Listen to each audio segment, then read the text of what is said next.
how much it costs to hold an immigrant in ICE detention facility in the United States? Do you have that number? Now, are you talking per day? 100 and I believe the last estimate that I got was $142 a day, around in that approximately, per day? Yeah, but it's close to what I'm understanding. I understand it's $165 per day, so it's in the range.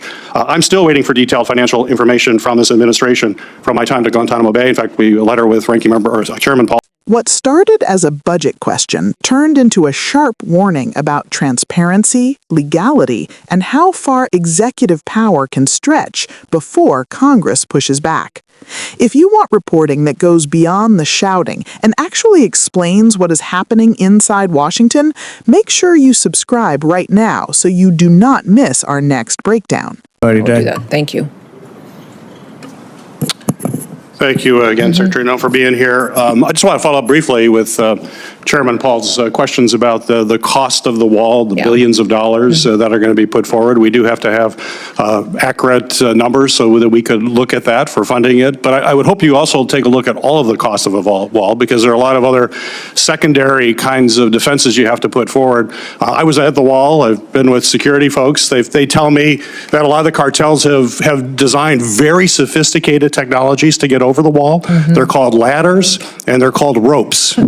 So a wall doesn't really do the job if there's not a lot of other background technologies there. So you just can't put out a cost for the wall. That's money that's not going to be as effective without everything else. So let's have a discussion about that.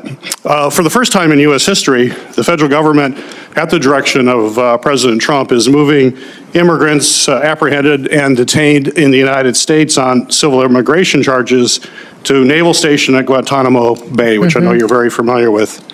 In March, I traveled to Guantanamo Bay with several colleagues to have a firsthand examination of the detention operations underway. And I certainly have serious concerns about the cost involved there. To date, can you tell us the total cost for detaining individuals at Guantanamo Bay? You want the cost per individual? Do you have that? I do not have that with me today, sir. I can get that for you. Well, I do have a number. Do you know how much it costs to hold an immigrant in ICE detention facility in the United States? Do you have that number? Now, are you talking per day? 100 and I believe the last estimate that I got was $142 a day, around in that approximately, per day? Yeah, but it's close to what I'm understanding. I understand it's $165 per day, so it's in the range. I'm still waiting for detailed financial information from this administration from my time to Guantanamo Bay. In fact, a letter with Ranking Member or Chairman Paul and the Ranking Member together, we wanted more information on the cost there. When I was there, the 2-month cost estimate for operations was $43 million when we were down there talking to the officials there. And that does not include transportation to and from the island. We find that people are sent to the island and then they're sent back to the United States again before they're sent out. I'm not sure why we have all those costs. We have plenty of ICE facilities to keep them here. Why you have to send them there and back. And on the day that I visited, there were 87 people in custody. And my understanding is that's a pretty normal number. At that time, at least. So my back of the napkin calculation, we're waiting for your numbers, is that it's costing about $100,000 a day to keep someone at Guantanamo Bay. Man, this is like ripe for Doge. Why is Doge not down there? We're spending $100,000 a day to keep someone at Guantanamo, and we fly them down there, we keep them there a while, then we fly them back to the United States. Or we could keep them here for $165 a day. I think that's kind of outrageous. So, I'm concerned by the staggering cost of this, and I would hope, Secretary, you could commit providing this committee a detailed breakdown of the total cost of that operation there. There were just a sea of empty beds. There was all sorts of security folks and nobody in those beds, which is why it's so expensive. So Chairman Paul will probably use this on his Festivus report later, I'm sure, of outrageous government spending, and I'll look forward to seeing that. Secretary Noem, are you familiar with Section 872 of the Homeland Security Act of 2002? It sounds familiar, sir. You'll have to remind me the topic. Yes. Well, Section 872 requires you, as Secretary, to provide a 60-day notice to Congress of any creation, deletion, consolidation, or alteration of organizations within the department that are not required in statute which must include an explanation for the rationale behind any charges. It also prohibits you from making any changes to offices in the status. So my question for you is, why have you not provided notice to Congress of the changes you are making at the department?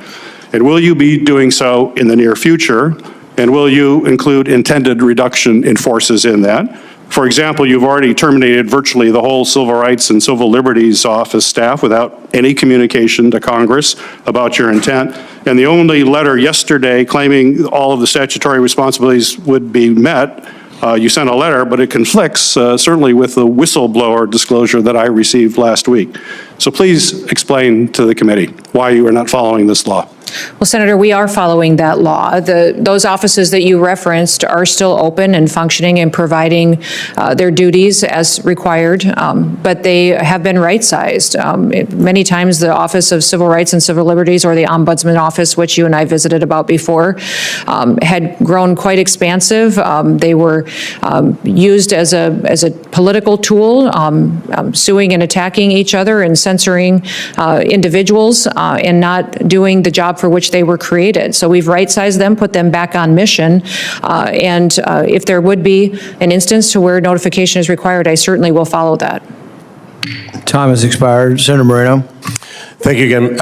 Michigan Senator Gary Peters confronted Homeland Security Secretary Kristi Noem with a line of questioning that zeroed in on two issues lawmakers from both parties increasingly agree on: cost and accountability.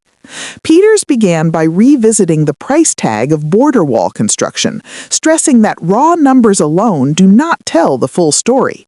He pointed out something border agents themselves have acknowledged for years, that a wall without supporting technology, personnel, and surveillance is easily defeated. Cartels, he noted dryly, have long mastered ladders and ropes. His underlying argument was that Congress cannot responsibly fund border infrastructure without a complete and honest accounting of all associated costs. Subscribe now if you want clear explanations of how policy decisions actually play out in practice. From there, Peters shifted to an issue that has drawn far less public attention but carries enormous financial and legal implications: the use of Guantanamo Bay to detain immigrants apprehended on civil immigration charges. The numbers from Guantanamo told a dramatically different story. Based on information provided during his visit, Peters said the estimated cost for just 2 months of operations was $43 million. That figure did not include transportation costs, even though detainees are routinely flown from the United States to Guantanamo, then flown back again before eventual removal. On the day of his visit, only 87 people were in custody, with large sections of the facility sitting empty but fully staffed. His rough calculation put the cost at nearly $100,000 per person per day. Subscribe if you want to keep track of how your tax dollars are actually being spent. Peters was blunt. He questioned why detainees were being sent thousands of miles away when ICE facilities in the United States were available at a fraction of the cost.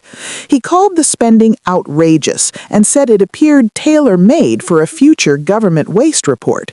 But cost was only part of the concern. Peters then turned to the law itself. He asked Secretary Noem whether she was familiar with Section 872 of the Homeland Security Act of 2002.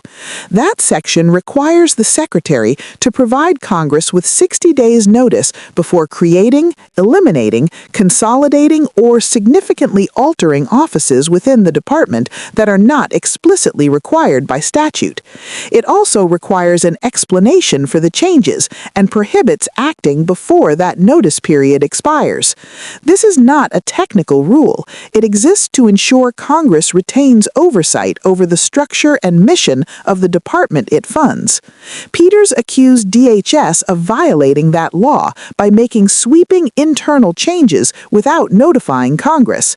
He cited the near-total termination of staff within the Office for Civil Rights and Civil Liberties and other oversight offices, saying Congress learned about the changes only after they happened.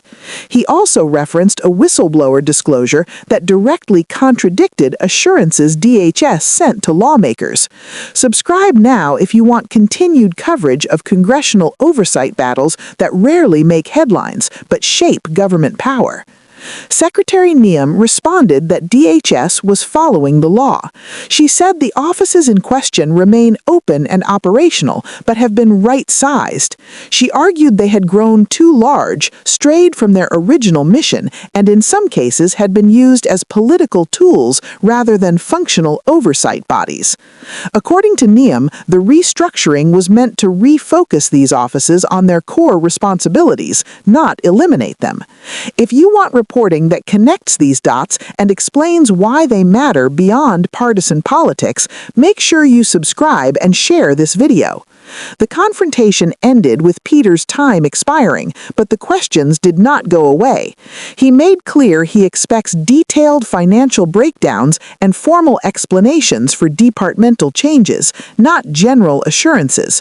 What comes next could involve formal requests for records, inspector general investigations, or even legislative action to rein in DHS authority. At a minimum, it signals that Congress is no longer willing to accept vague answers on billion-dollar decisions. Subscribe to stay informed as this story develops. This is where oversight becomes more than a talking point. It becomes a test of whether the law is actually being followed.